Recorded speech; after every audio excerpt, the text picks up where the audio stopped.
Hello students, तो हम लोग इंटीग्रेशन पर चर्चा कर रहे थे और इंटीग्रेशन के बेसिक फार्मूला हम समझ चुके हैं। तो पहले हम लोग इजी एक दो क्वेश्चन लेते हैं और फिर प्रीवियस ईयर क्वेश्चंस को सॉल्व करते हैं। जस्ट समझिए कि इंटीग्रेशन में थोड़ा सा आपको ट्रिगो का नॉलेज होना चाहिए, थोड़ा सा अलजेब्रा फार्मूला, और इंटीग्रेशन के जो फार्मूलाज हैं आप जानते हैं, डिफरेंशिएशन का, रेसिप्रोकल।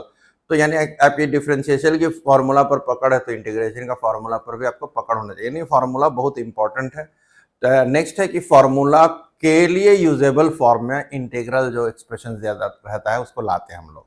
तो चलिए पहले देखते हैं, ये sine square x D x one plus cos x over here integration करना। तो इसमें जरा ध्यान से देखा जाए कि हम लोग साइन स्क्वायर एक्स को लिख सकते हैं one minus cos square x, isn't it, और नीचे में one plus cos x D x है। बड़ा ही इजी है ये। One minus cos square x को लिख सकते हैं one minus cos x into one plus cos x. हम आई वगैरह लिखते नहीं जा रहे हैं, और divided by one plus cos x. अब यहां पर dx लिख दिया हमने। इत्मीनान से देखा जाए इसको। आपको अगर इस क्वेश्चन को हटाना है, यही तो इंटरैक्टिव बोर्ड का मजा है। इसको हम छोटा कर देते हैं, इसको यहां कर देते हैं, जगह बन गया। वापस हम राइटिंग पर आ जाते हैं। अब ध्यान से देखिए कि यहां पर one plus cos X and one plus cos X gets cancelled. यानी अब हमारा जो इंटीग्रेशन आएगा i इज इक्वल टू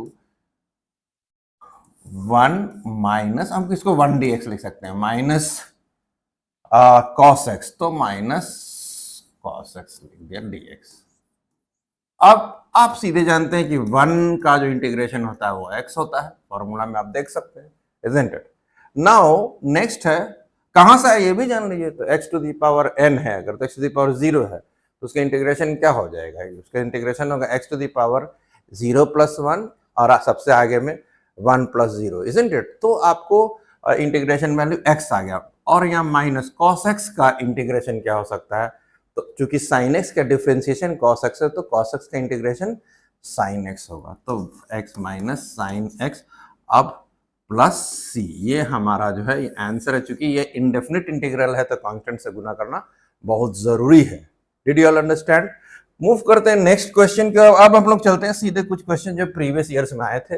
अब यहाँ पर देखिए, आपको ट्रिगोनोमेट्रिक फॉर्मूला अगर ढंग से है तो ये यहाँ पर आपको 3 बाई कॉस स्क्वायर एक्स आपको दिख रहा है कि ये सेक स्क्वायर एक्स हो जाएगा। और यहां पर भी देखते हैं क्या चेंजेस कर सकते हैं। तो let us have a look.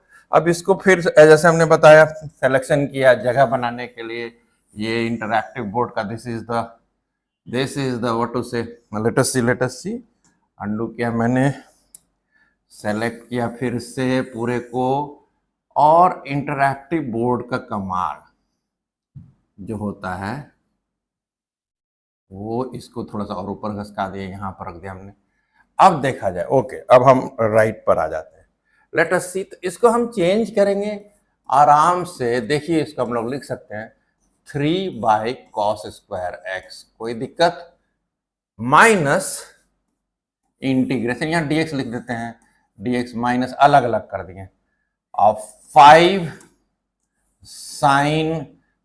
Sine x divided by cos x into cos x dx। बहुत छोटा टुकड़ा में तोड़ दिया ऐसे, तब जानते।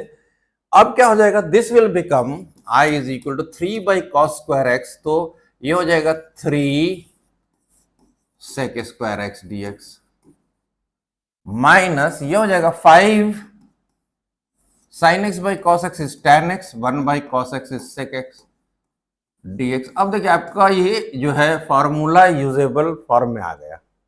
अब यहां पर 3 सेक स्क्वायर एक्स का इंटीग्रेशन जो होता है वो tan x होता है, minus 5 tan x into sec x, क्या मतलब क्या हो जाएगा, integration sec x plus C, that is the answer.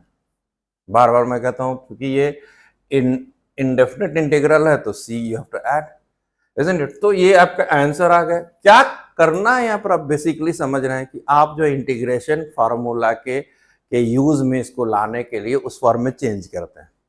Now let us C integration के वो क्वेश्चन को करने के लिए जो 2024 में आया था। ऑलराइट, एक क्वेश्चन पेपर में ये क्वेश्चन था आपको एक सेट में। तो हम लोग जानते हैं कि इंटीग्रेशन में मैंने समझाया हुआ आपको कि relationship between the different trigonometric ratio and their integration and differentiation. वो फार्मूला से तुरंत समझ में आता है, इसको देख के ही कुछ याद आ जाता है, ठीक है। तो let us try it out. हम लोग चलते हैं यहाँ पर, हम लोग लिखते हैं इसको पहले आई इंटीग्रेशन कॉसेक स्क्वायर 3x + 1, यानी क्यूब से एक निकाल लेंगे और एक फिर से लिखेंगे cosec 3x + 1 into cot 3x + 1 dx। अब देखिए मज़ेदार बात क्या है कि अगर हम cos t = कॉसेक 3x + 1 लेंगे और इसको डिफ्रेंशिएट करेंगे तो हमारा dt आ जाएगा, हमारा dt आ जाएगा कॉसेक x का जो डिफ्रेंशिएशन होता है उसको अगर हम ट्राई करें तो होता है cosec minus cosec 3x + 1 into cot 3x + 1। यहाँ पर हम सिर्फ इसको हटा देते हैं। ओके चलिए, तो लेट अस सी 3x + 1 और कॉट 3x + 1 dx। ऑलराइट, आ गया। और लेकिन यहाँ पर 3x + 1 का भी तुमको डिफ्रेंशिएट करना है, तो that will be equal to 3।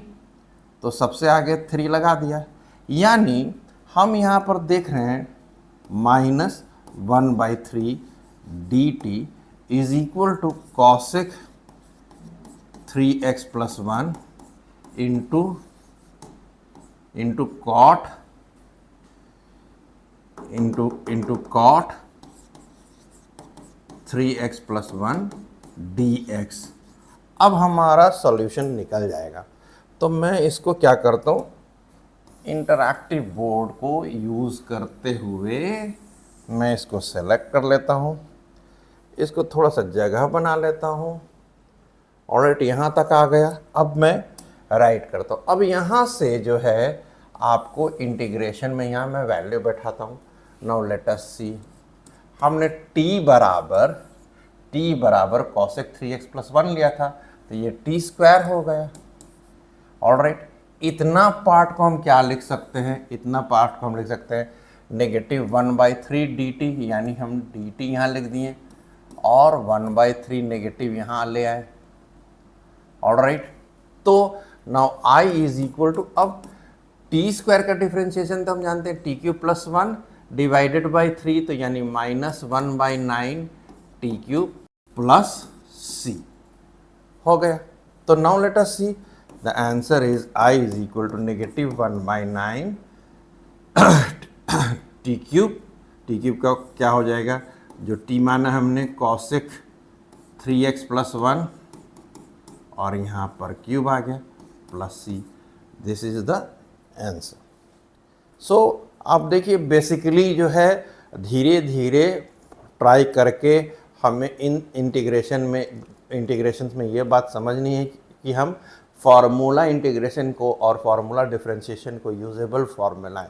यही कॉन्सेप्ट है ट्रिगोनोमेट्री का। Thank you.